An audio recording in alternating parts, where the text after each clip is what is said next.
Hello. This note is written by John Mugane, founder of Thiomi NLP, a multilingual AI platform giving voice to Africa. As I read this message, it will be simultaneously translated into Gikuyu, Swahili, Luo, and Somali in real time. Can you imagine a world where one speaks his or her own language and is understood by everyone else in their languages, and vice versa, where anyone speaks and you understand what has been said in your own language? It is no longer something to imagine. It is a reality at the doorstep. Thanks to Thiomi NLP, Africa speaks close to one-third of all languages on Earth. That is a whopping 2,000 languages. But courts, hospitals, schools, the disciplines and the professions all operate in just one or two languages.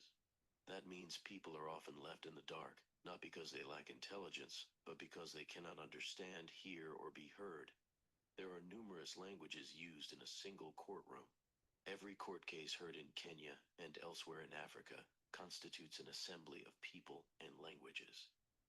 The accused, the aggrieved, the witnesses all walk into a courtroom with specific languages drawn from the jurisdictions they live in.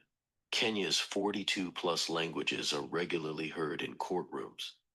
When the bailier calls the court to order and the judge presides, it is in a very real sense a summoning of Kenya's languages.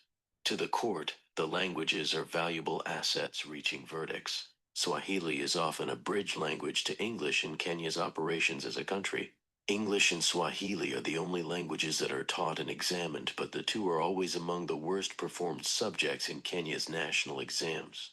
To any African, what is stated here is not news.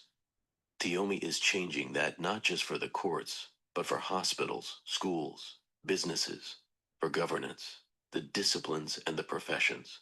We're building the first many-to-many machine translation system for African languages, one that understands dialects, respects culture, and works online. Our models are co-created with local linguists, computer scientists, teachers, doctors, and lawyers.